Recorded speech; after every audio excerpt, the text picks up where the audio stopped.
Welcome Tamil talkies நேயர்கள் அனைவருக்கும் வணக்கம். வாரம் ஒரு விஐபி நிகழ்ச்சியில் ரொம்ப நாளுக்கு அப்புறம் நம்ம ஒரு விஐபியை சந்திக்க போகிறோம். இவர் கலாநிலையம் சந்திரன்னு எல்லாருக்கும் தெரிஞ்ச நாடக உலகத்தில் இருக்கக்கூடிய ஜாம்பவான்கள் அத்தனை பேருக்கும் இவர் பரிச்சயமானவர். கலைத்துறையில் பல பேரை சந்திச்சிருக்கார். இவங்க கிட்டலாம் இவருக்கு ஏற்பட்ட அனுபவங்கள், அதாவது இன்னைக்கு தமிழ்நாட்டின் முதல்வராக இருக்கக்கூடிய நம்ம விஜய் சார் அவர்கள் வரைக்கும் இவர் பரிச்சயமானவர். அதனால் இவர்கிட்ட நம்ம சில விஷயங்கள் கேட்க போகிறோம். அவர் என்ன சொல்ல போகிறாருன்னு பார்க்கலாமா? போலாமா?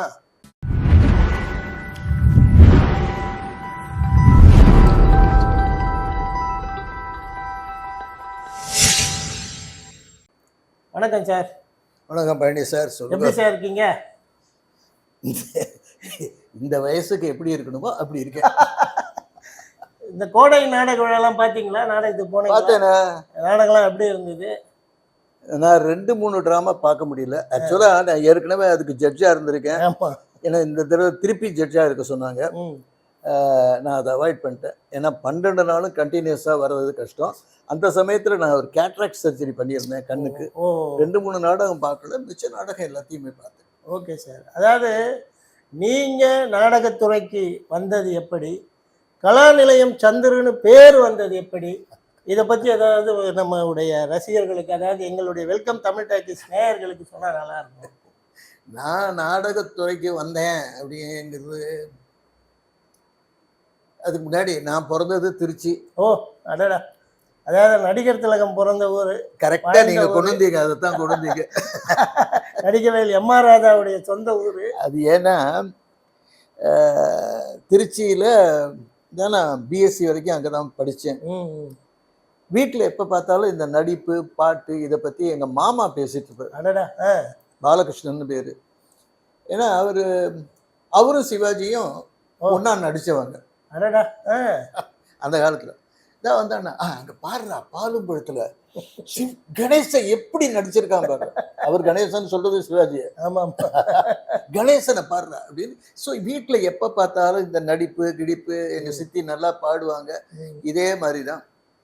ஸோ நான் ஒரு 5th ஸ்டாண்டர்டோ 6th ஸ்டாண்டர்டோ படிக்கிற போது அந்த ஊரில் ஒரு ட்ராமா போட்டாங்க. அது பேர் தொட்டில் பழக்கம். தொட்டில் பழக்கம். அந்த ட்ராமாவில் ஒரு சின்ன ரோல் கொடுத்தாரு.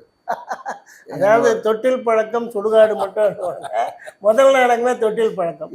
எங்கள் வீட்டுக்கு பக்கத்துலேயே ஒருத்தர் இருந்தார். அவர் பேர் மீனாட்சி சுந்தரம்னு பேர். அவர் தான் அது ஸ்டோரி டைலாக் டைரக்ஷன். டேய் பையா நீ நடிடா அப்படின்னார்.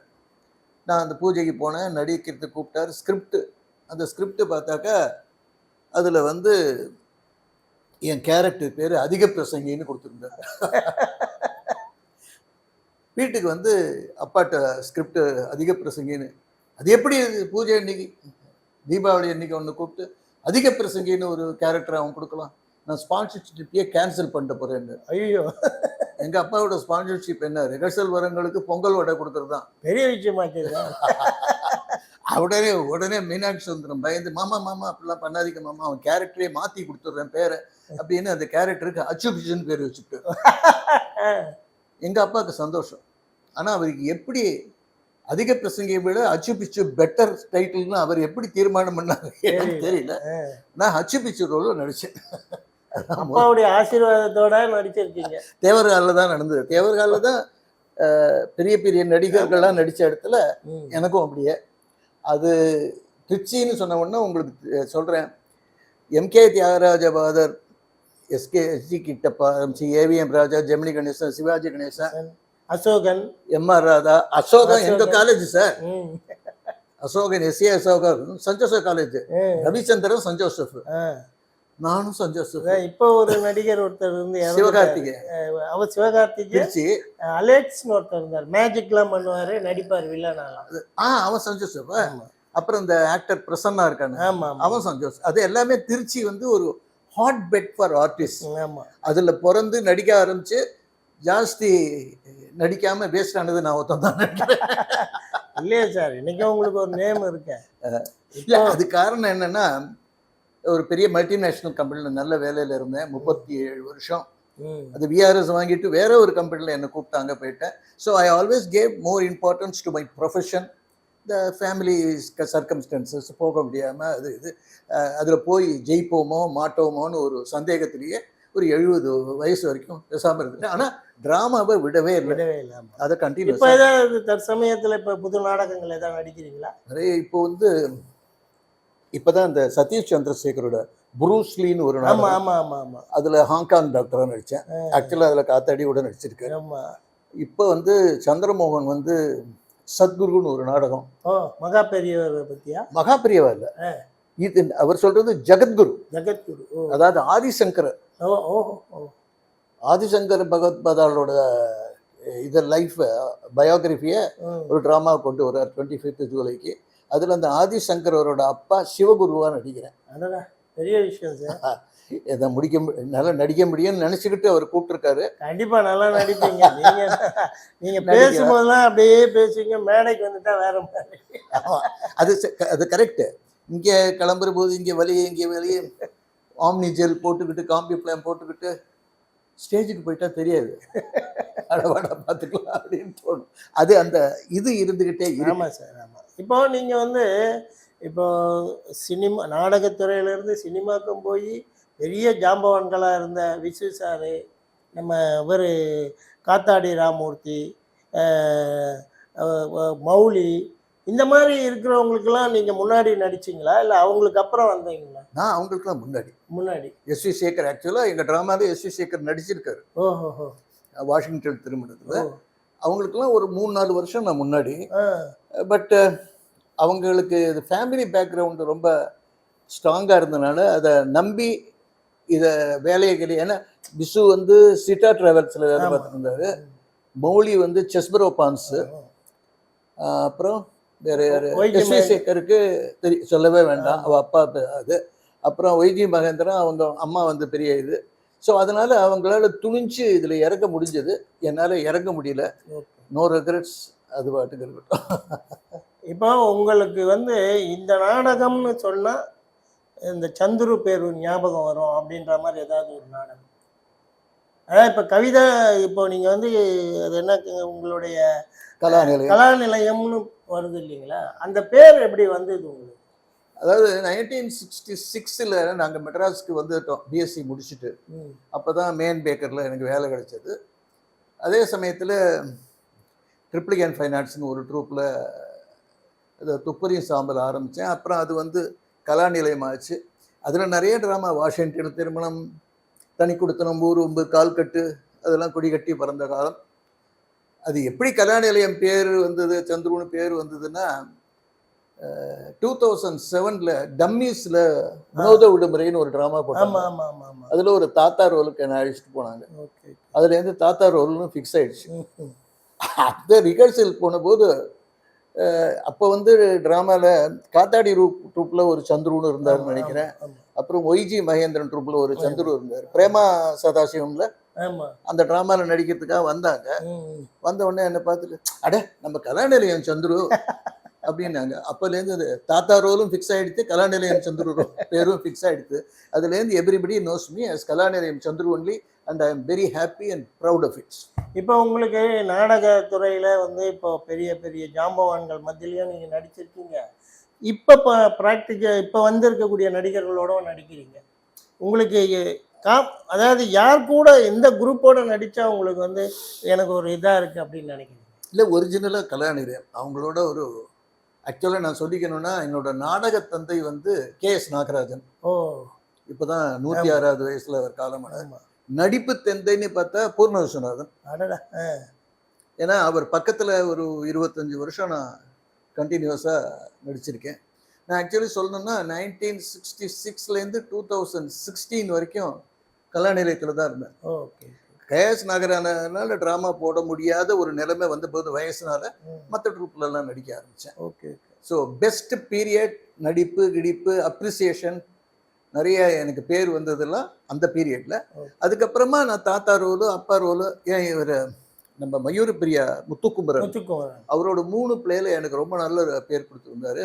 என்ன கவி பாடினாலும், ஒரு கோடி கனவுகள், விவாகமாலை.com, அதிலெல்லாம் எனக்கு ரொம்ப நல்ல பேர். நிறைய அவார்ட்ஸ், எல்லா சபாவும் எனக்கு நிறைய அவார்டு கொடுத்துருக்கா. சார் அவார்டு கொடுக்கா இதோ பின்னாடி பார்த்தா எல்லாம் அவார்டு இருக்கு பாருங்க. எனக்கு 2 சபாவில் தான் இன்னும் அவார்டு வரல. என்னென்ன சபா? லோக்சபா, ராஜ்யசபா.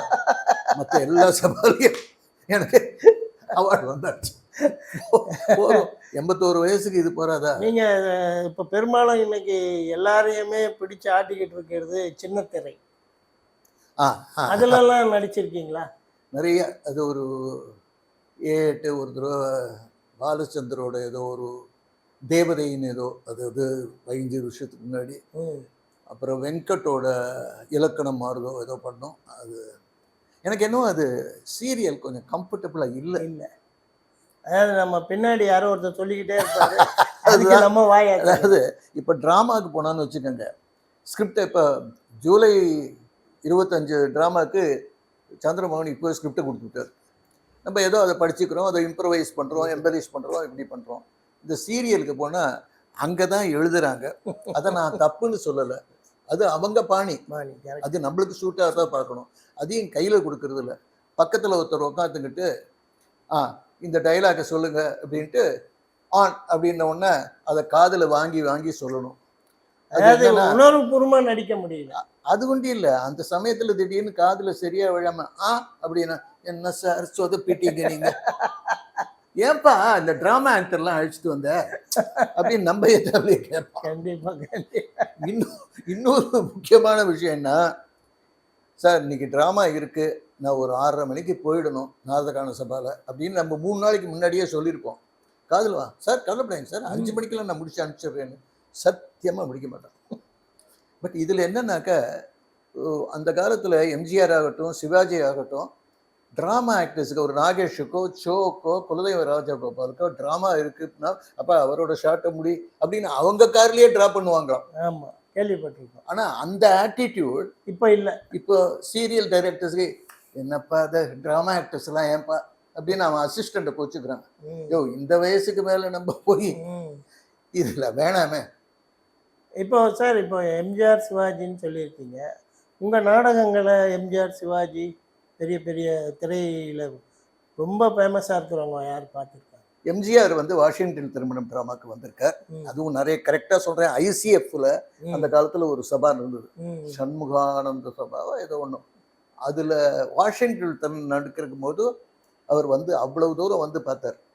அதில் இன்னொரு முக்கியமான விஷயம் சொல்லணும்னா, எம்ஜிஆர் ட்ராமாவுக்கு வர்றாருன்னா அவர் முதல்லயே சொல்லிடுவார், நான் வர வரைக்கும் ட்ராமாவை ஆரம்பிக்காதீங்க, நான் முதல்லேருந்து பார்க்கணும். பழைய நிறைய நடிகர்கள் என்னன்னாக்கா, எனக்கு ஷூட்டிங் இருக்குது அதனால பாதியில் போயிடுவாங்க. ஆனால் எம்ஜிஆர் போக மாட்டார், கடைசி வரைக்கும் இருந்து கடைசி சீனுக்கு முந்தின சீன் தான் நான் பேசணும்னு வந்து அந்த ட்ராமாவில் இருக்கிற நிறை குறைகள் எல்லாத்தையும் த்ரெட் பேர அவ்வளவு ஃபாலோ பண்ணி கரெக்டாக அசஸ் பண்ணி பேசிட்டு தான் போவார். ஸோ வாஷிங்டன் திருமணுக்கு அவர் வந்திருந்தார். அதில் நான் மிஸ்டர் ராக்ஃபெல்லர் ரோல் எவ்வளோ தடவை பண்ணியிருக்கு தெரியுமா? 220 தடவை பண்ணியிருக்கேன். அந்த மிஸ்டர் ராக்ஃபெல்லர் ரோல் எனக்கு எப்படி வந்ததுன்னு தெரியுமா? எப்படி? மிஸ்டர் ராக்ஃபெல்லரா வேற ஒருத்தர் பண்ணிட்டு இருந்தார், ஜிஎஸ் கோபாலகிருஷ்ணன். டாக்கிங் 1967-68ல் அவர் வாய்ஸ் ஆஃப் அமெரிக்காவில் வேலை பார்த்துட்டு இருந்தார். அதனால் அந்த ராக்ஃபெல்லர் ப்ரொனன்சியேஷன்லாம் நல்லாயிருக்கும். அவர் ஒரு சூட் போட்டு வருவார். எனக்கு அதில் என்ன ரோல்னாக்க, Nannilam Lakshmikanthan New York Times reporter role. அதை விட முக்கியமான அதில் ரோல் என்ன, நான் வந்து ராக்ஃபெல்லர் சீனில் வரும்போதெல்லாம் அவர் கூடவே நான் ட்ராவல் பண்ணணும். ராக்ஃபெல்லர் ஷோல்டர்லேயே கையை வச்சுட்டு வரணும். ஏன்னா அந்த ராக்ஃபெல்லரை நடித்தவரோட சூட்டில் கோட்டில் அந்த இடத்துல ஓட்ட அவரே சொல்லிடுவார், டே எனக்கு உள்ளே போகிறது என் பக்கத்துலேயே கையை வச்சுட்டு. இதே மாதிரி பண்ணிட்டு இருந்தவர் அவர் சொல்லி பார்த்தார் நாகராஜன்ட்ட, சார் எனக்கு வேற கோட்டு வாங்கி கொடுங்க சார் அப்படின்ட்டு. இவர் காதலியே போட்டுக்கல. திடீர்னு ஒரு நாளைக்கு வாஷிங்டன் திருமண ட்ராமா அண்ணாமலை மன்றத்தில் இருக்குது. நானும் பூர்ணம் இப்போ லாய்ஸ் ரோடில் இருந்தேன். இங்கேருந்து நான் அஜந்தா பக்கத்துலேயும் ஆட்டோ எடுத்து அவர் வீட்டுக்கு போய் அவரை அழிச்சுன்னு அங்கே போனோம். அங்கே போனாக்க நாகராஜர் சொல்கிறார், சார் இன்னிலேருந்து ஜிஎஸ் கோபாலகிருஷ்ணன் வரமாட்டேன்ட்டார், அவருக்கு புதுசாக கோட்டு வாங்கி தரலையா, அதனால வரட்டார். உடனே பூர்ணம் சொன்னார், ஏண்டா உங்கள்கிட்ட சூட் இருக்குல்ல? என்ன இருக்குது சார், ஷூஸ் இருக்கா? இருக்கு. உனக்கு தான் டயலாக்லாம் தெரியுமே. ஆமா சார். இன்னிலேருந்து நீ தான் மிஸ்டர் ராக்ஃபெல்லர். அப்போ எனக்கு வயசு 24 25. நான் மிஸ்டர் ராக்ஃபெல்லர் மாதிரியே இருக்க மாட்டேன். மாஸ்டர் ராக்ஃபெல்லர் மாதிரி இருந்தேன். அதான் கோட் இருந்ததுனால. கோட் இருந்ததுனால அதை பத்தி நினைக்கும். அதுல வாஷிங்ல திருமணத்துல ஒரு 10 தடவை மிஸ்டர் ராக்ஃபெல்லரை நடிச்சிட்டேன். 200 220 நடிச்சிட்டேன். அப்புறம் இந்த வயசுக்கே உண்டான ஒரு தெனாவெட்டு. ஏதாவது புதுசா பண்ணணும். அதுல வந்து அப்போ எம்ஜிஆர் வந்து பாராட்டின விஷயங்கள் உங்களை வந்து என்ன மட்டும் தனியா பாராட்டல. அது சொல்றேன் சின்ன ரோல் தானே. அப்போ அது சொன்னார். அதை சொல்றது வரேன். அதுல அண்ணாமலை டிராமா நடக்கிற போது அதுல சிகார் வச்சுட்டு வரணும். மிஸ்டர் ராக்ஃபெல்லர்லயே அப்படி வச்சுட்டு வரணும். அப்படி ஜென்மத்துக்கு சிகரெட்டும் பிடிச்சது கிடையாது, சிகாரும் பிடிச்சது கிடையாது. என் கசின் ஒருத்தன், அவன் ரெகுலராக ஸ்மோக் பண்ணுவான். அவன் வந்து டே நீ பாட்டுக்கு ஸ்டேஜில் போய் அதை பற்ற வைக்கிற போது வெட்டும்புலி நெருப்பட்டியா பற்ற வைப்ப, மிஸ்டர் ராக்ஃபெல்லர் வெட்டும்புலியா யூஸ் பண்ணுவான். என்னோட கேஸ் லைட்டர் எடுத்துன்னு போ, ஸ்டைலாக பற்ற வைன்னா வாங்கிட்டு போயிட்டேன். அங்கே போய் வச்சுக்கிட்டு கேஸ் லைட்டர் இப்படி ஆன் பண்ண வரல, புஷ்ஷுன்னு இது வரைக்கும் வந்து மீசை பொசுக்கி விடுது. மயிறு பொசுங்கிற வாசனை வந்து ஆண்டனின்னு ஒரு எலக்ட்ரீஷியன் விஷயத்தை புரிஞ்சுக்கிட்டு டக்குன்னு கட்டன்னு விட்டு கடகடன்னு உள்ள அண்ணாமலை ஆண்டல் பாத்ரூமுக்கு போய் நல்லா தண்ணியை போட்டு இந்த இடம் பூரா வெந்து போச்சு. இப்படி கையை வச்சுக்கிட்டே எம்ஜிஆர் வந்து அந்த இதில் வந்தபோது அதில் வந்து ஒரு சீனில் அப்பளம் இட்டு அப்பளம்லாம் அப்படி பறக்கிறது. அதனால மிஸ்ஸஸ் ராக்ஃபெல்லர் என்ன சொல்லுவாங்கன்னா, ஒவ்வொரு அப்பளத்து மூலியம் ஒரு பேப்பர் வெயிட் வச்சிருந்தோம், அப்பதான் பறக்காது. அதுதான் ஒரு இட்ஸ் அ ஃபேண்டசி. அதை பற்றி சொல்லிட்டு அந்த ராக்ஃபெல்லராக நடித்த அவருடைய கர்வம், பணக்கார அகம்பாவத்தை, அவர் அந்த அப்பளத்தை தூக்கி எரிந்த போது, oh boy this is very light, shoot this can fly அப்படிமே அப்படி போட்ட உடனே ஆடியன்ஸ்க்கு போய் அந்த அப்பளம் அப்படி விழும். அந்த அகம்பாவத்தை நான் கண்கூடாக பார்த்தேன் அப்படின்னு. அவ்வளவுதான். ஊர்வம்பு டிராமாக்கு சிவாஜி வந்திருந்தார். எல்லாரையும் அப்ரிஷியேட் பண்ணி பேசினார். ஏன்னா அப்பெல்லாம் மெயின் ஆர்டிஸ்ட் வந்து கூத்தபிரான், பூர்ணம், கௌசல்யா, சோபா, அது மாதிரி. நம்மளுக்கு ஜாஸ்தி இது இருக்காது. பரவாயில்ல, அதனால தப்பு. இப்போ வந்து நாடகங்கள் அதிகமாக போட்டுக்கிட்டு இருக்கு. SV. Sekar, YG Mahendran, Crazy மோகன், இவங்கெல்லாம் உங்க நாடகத்தை பார்த்துருக்காங்க? நிறைய பார்த்துருக்காங்க. எல்லாருமே பார்த்துருக்காங்க. அவன் ஒய்ஜி மகேந்திரன்லாம் அவங்க அவங்க இதில் ட்ராமாக்கா போனாக்கா, இவன் ராட்சசன்னா அப்படிமா, இவன் ராட்சசன்னா அப்படிமா. இப்போ வந்து சார் நீங்கள் சின்ன திரை வந்து பெரிய இது இல்லை, பெரிய திரையில் இப்போ வந்து எம்ஜிஆர் சிவாஜி காலகட்டத்தில் நீங்கள் பெருசாக, ஏன்னா ஆஃபீஸ் அது இதுன்னு உங்களால் போய்கிட்டு இருந்ததுனால சினிமாலெல்லாம் ரொம்ப கவனம் செலுத்த முடியல. அதுக்கப்புறம் இப்போ அதுக்கப்புறம் ரஜினி, கமல் இவங்க காலகட்டத்தில் நீங்கள் படங்கள்லாம் நடிச்சிங்களா? அதாவது இதுக்காக நான் மெனக்கெடலை. மெனக்கெட்டிருந்தான்னா சக்ஸஸ் ஆகிருக்குமா ஃபெயிலியர் ஆகிருக்குமா, அது பெரிய விஷயம். சில சான்ஸ் எனக்கு வந்தது. ஆக்சுவலாக ஒரு அப்போது பாலச்சந்தர் சார் கூப்பிட்டு அனுப்பிச்சார் ரொம்ப வருஷத்துக்கு முன்னாடி, கண்மணி பூங்கான்னு நினைக்கிறேன் அப்படின்னு ஒரு படம். ஆமாம், அதில் ஏதோ ஒரு ரோலுக்கு கூப்பிட்டு அனுப்பிச்சார். யாரோ ஒருத்தர் வந்து சொன்னான், ஏய் கவிதாலயாலே போய் பாரு, உன்னை தான் அவர் சொன்னார், இந்த மாதிரி அந்த பையன் என்ன நடிக்கிறான், வர சொல்லு அப்படின்னு ஏதோ சொன்னாருன்னு. நான் வந்து அப்புறம் வீட்டில் சரியா இல்லை அப்படிங்கிறதுனால பாலச்சந்திர சாருக்கு ஒரு இன்லன் லெட்டர் எழுதி, என்னால் இப்படி நடிக்க வர முடியவில்லை, மன்னிக்கவும்னு போட்ட ஒரே ஆள் நானாக தான் இருப்பேன். அதுக்கப்புறமா இப்போ ஒரு இதில் நடித்தேன், கணித மேதை ராமானுஜத்தில் நடித்தேன். அப்புறம் ஸ்ரீ ராமானுஜர்னு ஒரு படம், அது இன்னும் ரிலீஸே ஆகல. அது அந்த ஒரிஜினல் ராமானுஜரை பற்றி ஸ்ரீரங்கம் ரங்கமணி. அதுக்கப்புறமா 2007 சிவாஜி படம், நம்ம சூப்பர் ஸ்டாரோட. சிவாஜியோட நடிக்க முடியல, ஆனால் சிவாஜி தலைப்புல இருக்க சூப்பர் ஸ்டாரோடது. அதில் வந்து ஒரு டிஃப்ரெண்ட்டான கவர்மெண்ட் ஆஃபீஸர் அப்படி வச்சுக்கலாமே. அதாவது சிவாஜி ஃபவுண்டேஷன் ஃபைலை கொண்டு வந்து விவேக்கும் ரஜினி என்கிட்ட கொடுப்பாரு. ஆமாம், கொடுத்த உடனே அது அந்த இப்போ அங்கே ஒரு அசிஸ்டன்ட் டைரக்டர் தான், அவன் பேர் கார்த்திக் சோமசுந்தரமோ ஆடம் தாஸோ. சார் இந்த டயலாகு நீங்கள் பூர்ண மாதிரி சொல்லுங்க அப்படின்ட்டு சொல்லிட்டு போயிட்டான். அப்படி எடுத்து அவங்க கொடுத்து இது என்னது இது, இதுக்கு பவர்லாம் எங்கிட்ட கிடையாது, இதெல்லாம் சென்ட்ரல் கவர்மெண்ட் தானே அப்படின்ட்டு சொன்னது. சார் சங்கர் கேமரா விட்டு எழுந்து போயிட்டார், கேவி ஆனந்த் எழுந்து போயிட்டார். என்னடா அது, ஏதாவது தப்பு பண்ணிட்டோமோ, என்ன இப்படி போறாங்களே. அந்த அசிஸ்டன்ட் பக்காவா பண்ணிட்டீங்க சார், போங்க சார் நீங்க. அதுக்கப்புறம் கேவி ஆனந்த் வந்து, சார் அதை டிஃப்ரெண்ட்டாக எடுக்கணுங்கிறதுக்காக தான் கேமராவை இப்படி வச்சு எடுத்தேன், ஏன்னா அந்த இத்தனை ஆஃபீஸரில் ஒரு ஹானஸ்ட் ஆஃபீஸரை அவங்கள காமிச்சோம் அப்படின்னா. புரியுதா? அதுதான். ஆனால் சூப்பர் ஸ்டார் என்ன சொன்னார்? சூப்பர் ஸ்டார் அதை தான் வரேன். ஒரு 2010 ஏதோ அங்கே இருக்கு பாருங்க அந்த ஃபோட்டோ, அதில் சூப்பர் ஸ்டார் பையனும் டாக்டர்லாம் இருப்பான். சூப்பர் ஸ்டாரோட 2வது பொண்ணு சௌந்தர்யா, அவளோட நிச்சயதார்த்தத்தில் என் பையன் கச்சேரி. பையன் ரொம்ப பெரிய ஃபேமஸ் மியூசிஷியன், சிக்கல் குருச்சரன்ட்டு. ஆமாம். ஸோ அவங்களோட கச்சேரி பாக் ஷெரட்டனில் தான் நடந்தது.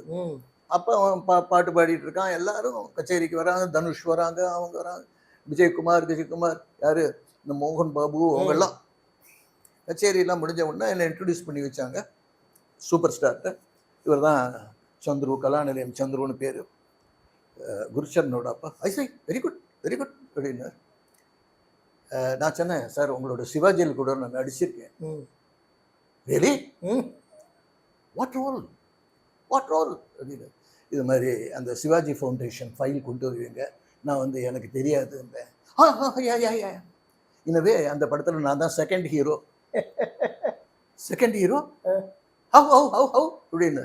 இல்லை நான் ஒரு செகண்ட் தான் வந்தேன், அதனால நான் தான் செகண்ட் ஹீரோன்னு. அவர் உடனே அப்படின்னு. உடனே என் பையன் வந்து, நான் 2 மணி நேரம் கச்சேரி பண்ணி ஏதோ அப்ரிசியேஷன் வாங்குறேன், நீங்க ஏதோ ஒரு மொக்க ஜோக்க சொல்லிட்டு அவர் சிரிக்க வச்சுட்டு. ஸோ அந்த செகண்ட் ஹீரோங்கிறது இன்னும் திடீர்னு சொல்லிவிட்டேன், அவ்வளோதான். சரி சார், இப்போ நம்ம இந்த அடுத்த காலகட்டத்து சூப்பர் ஸ்டார்கள், அதாவது அஜித், விஜய், இவங்க மாதிரி நடிகர்களோட நடிச்சிருக்கீங்களா? அதான் சார் சொல்றேன், என்ன ரொம்ப தீவிரமா இறங்கலை. இந்த ஒரு டிப்பிக்கல் மிடில் கிளாஸ் மென்டாலிட்டி, செய்யலாமா கூட, அங்க போய் ஆடிஷனுக்கு போய் நிற்கணும், அவன் செலக்ட் பண்ணணும். சொல்ல மறந்துட்டேன், கத்தி படத்துல நடிச்சேன் விஜயோட.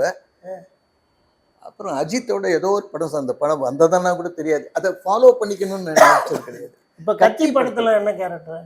அவரோட ப்ரொஃபஸரா வருவேன். அந்த ஜீவான்னு ஒரு கேரக்டர் வரும் முதல்ல. ஆமா ஆமா. அந்த ஜீவாவோட ப்ரொஃபஸர், அவர் அந்த தண்ணி ஊத்து இருக்கு கண்டுபிடிக்கிறாரு, அது தன்னூத்து கிராமமும் ஏதோ ஒன்று. தன்னூத்து, கரெக்ட், நீங்க தன்னூத்துன்னு பேரு. அது அந்த ஷூட்டிங் நடந்த போது தான் எனக்கு ரொம்ப, அது வந்து எங்க நடந்ததுன்னா அந்த கடப்பா கர்னூல்ல. அது பயங்கர வெயில், ஜூன் மாசம் வேற, அங்கே தான் ஷூட்டிங் நடந்தது. இப்போ அவர் வந்தாருன்னா கேரவன்லயே இருப்பாரு, வெளியே வர மாட்டாரு, ஜனங்களை சந்திக்க மாட்டாருலாம் ஒரு ரூம் இருக்கு. அவர் எப்படி பழகினாரு? கிடையாது, 5 நாள் ஷூட்டிங். நான் 5 நாள் அவரை பக்கத்துல இருந்து பார்த்துருக்கேன். கடைசி 2 நாள் வந்து நைட்டு 2 மணிக்கு ஷூட்டிங். அவர் ஜாஸ்தி பேச மாட்டார் Vijay. I'm telling you, he is a very very reticent man. ஜாஸ்தி பேச மாட்டார், பட் மரியாதை கொடுப்பார். மரியாதை கொடுக்கறதுல ஜூனியர் ஆர்டிஸ்ட் ஆகட்டும், வயசானவங்களுக்காகட்டும், அவ்வளோ மரியாதை கொடுப்பார். ஆக்சுவலி ஒரு யாரோ ஒருத்தன் எனக்கு அனுப்பிச்சிருந்தான், அவர் வந்து அந்த வெயிலில் ஷூட்டிங் நடக்கிற போது அவருக்கு யாரும் கொடை பிடிக்கும், ப்ரொஃபஸர் வாங்க கொடையில் நெல்லுங்க, அப்போ அவருக்கும் உங்களுக்கு கொடையில் பண்ணு, ப்ரொஃபஸருக்கு மோர் கொடு, அவருக்கு மோர் கொடுக்குற போது ப்ரொஃபஸருக்கு மோர் கொடு. So I was touched by his simplicity, the consideration he showed. இப்போ அவர் சீஃப் மினிஸ்டராக வந்திருக்கார், அதனால நான் இதை சொல்கிறேன். சத்தியமாக அது கிடையாது. ஏன்னா இப்போ நான் சொன்னதுனால அவருக்கு என்ன ஞாபகம் வந்து அவர் என்னை கூப்பிடுவார், அதெல்லாம் கிடையாது. பட் இது ஏற்கனவே இந்த டோக்கியோ தமிழ் சிங்கம் இன்டர்வியூக்கு நான் சொல்லியிருக்கேன். 2000 அப்போது குமுதத்தில் அவரோட 42nd பர்த்டேக்கு ஏதோ ஒரு ஸ்பெஷல் இஷ்யூ வந்திருந்தது. அதில் விஜய் அரசியலுக்கு வருவாரா அப்படின்ட்டு அந்த காப்பியை நான் வச்சுருந்தேன். அப்போ அவர்கிட்ட சொன்னேன், சார் உங்களை பற்றி வந்திருக்கு, தப்பி தவறி கூட இப்போதைக்கு அரசியலுக்கு வந்துடாதீங்க. ஆ. ஏன்னா இப்போ நிலவரம் சரியில்லை. இப்போ என்ன அவர் என்ன கேட்டாரா? ஆனால் நான் சொன்னேன், அதிக பிரசங்கித்தனமா அவர் பட்டிருக்கலாம். அதாவது முதல் நடிக்கும் போது ஆமா. அதிக பிரசங்கன்னு ஒரு கேரக்டர் கொடுத்து அதிக பிரசங்கின்னு கேட்டு கொடுத்தத அது இதுல வந்துருச்சு. அவர் நினைச்சிருப்பாரு. அவர் சொன்னார், இல்ல இல்ல இல்ல ப்ரொஃபசர், மீடியாக்காரங்க ஏதோ சர்க்குலேஷனுக்காக போடுவாங்க. நான் அதெல்லாம் அரசியலுக்கு இப்போ வரதாவே இல்லை. இந்த இப்பவை அழுத்தி சொன்னாரான்னு எனக்கு ஞாபகம் இல்லை. ஆனால் அந்த ஷூட்டிங் நடந்த இடம் நான் காமிக்கிறேன், எனக்கு ஃபோட்டோ இருக்கு. குக்கிராமம். ம். Totally under developed, under privilege, எப்படி வேணா சொல்லலாம். ஆக்சுவலாக தமிழ்நாட்டு கிராமங்கள்லாம் எவ்வளவோ பெட்டர். அங்கே அந்த ஒரு ஒரு 20-30 குடிசைகள் தான் இருக்கு. குடிசைகளுக்கு கூரை கூட கிடையாது, எல்லாமே டின்டு ரூஃப். ஐயோ என்ன வெயில் இருக்கும் பாருங்க. அதில் என்னென்னா எந்த வீட்டுக்கும் பாத்ரூம் கிடையாது. அவர் வந்து எனக்கு தெரிஞ்ச இங்கிலீஷ்லேயும் ஹிந்திலையும் தெலுங்குலேயும் எங்கிட்ட கேட்டுக்கிறாரு, how these people manage, how they are going, what are they eating, what is their profession. அங்கே இருக்கிற லேடிஸ்லாம் காலையில் பாத்ரூம் போயிட்டு வந்தாங்கன்னா காட்டுக்கு தான் போகணும். ஸோ அதுக்கப்புறமா மத்தியானம்னா ஒரு 2 கிலோமீட்டர் நடந்து போய் காமன் 2 கிலோமீட்டர் அங்கே போய் பாத்ரூம் போயிட்டு சாப்பிட்டுட்டு காமன் கிச்சன் சாப்பிட்டு அதுக்கப்புறம் வந்தாங்கன்னா ராத்திரி இருட்டில் தான் திருப்பி காட்டுக்கு போகணும். இது மாதிரி நிலைமையில அந்த ஒரு இது அதை தெரிஞ்சுக்கிட்டு அவர் அங்கேயே தான் இருப்பார்.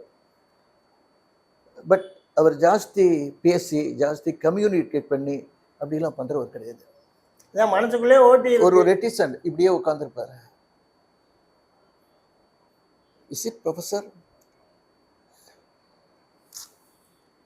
ஸோ அவருக்கு ஒரு ஒரு ஒரு ஏழைகளுக்கு எதாவது பண்ணணும், ஏழைகள் ஏன் இப்படியே இருக்காங்க, ஏதாவது பண்ணணும்னு ஒரு அந்த எம்பத்தி அவர் சிம்பத்தி அவர் கன்சிடரேஷன் அவர் மனசில் எப்பவும் ஓடிட்டே இருந்திருக்கு.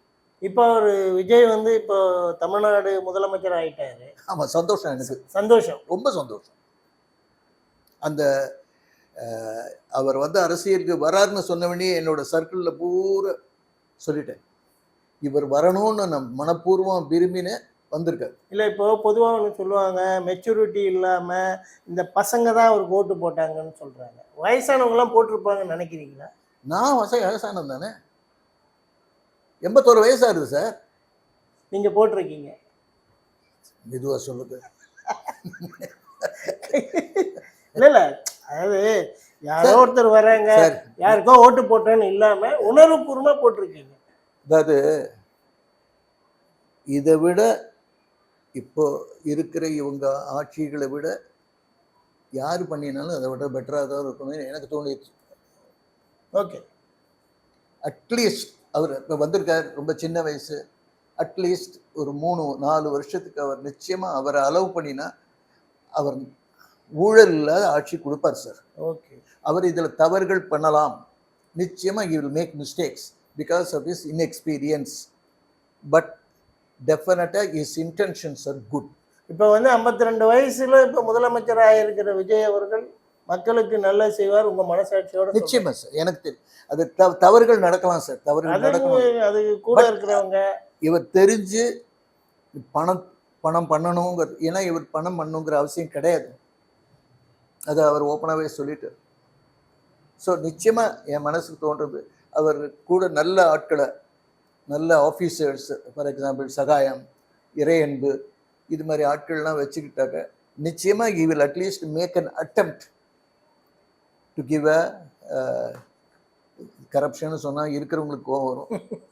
ஸோ நல்ல ஆட்சி, நல்லது நடக்கும், நல்லது நடக்கும் நிச்சயமா இவரோட ஆட்சியில் நிச்சயமா. ஆனால் ஒன்று சொல்கிறேன், because of his inexperience he is likely to commit mistakes. Let him commit mistakes, but please remember intentionally he will not do that. அவ்வளோதான். பொதுவாக வந்து இளைஞர்கள் தான் அவரை தேர்ந்தெடுத்தாங்க விஜய் சாரை முதலமைச்சரான்னு சொல்கிறாங்க. ஆனால் அவரை விட வயசு பெரியவர், வாழ்க்கையை அனுபவித்தவர், அவரோட பழகினவர் சொல்கிறாரு, அவர் சிறப்பாக ஆட்சி செய்வார்ன்றார். அதாவது ஒரு பானை சோத்துக்கு ஒரு சோறு பதம் சொல்லுவாங்க. வயதானவர்கள் மனதிலும் இன்றைய முதலமைச்சர் விஜய் இருக்கிறாருன்றதுக்கு சார் ஒரு எடுத்துக்காட்டு. சார் அவரோட பழகினவங்க பெரிய வார்த்தை இல்ல சொல்லிட்டீங்க. பழகினவர் இல்ல, ஒரு 5 நாள் பேசினாலும் ஒரு junior artist, supporting artist supporting artist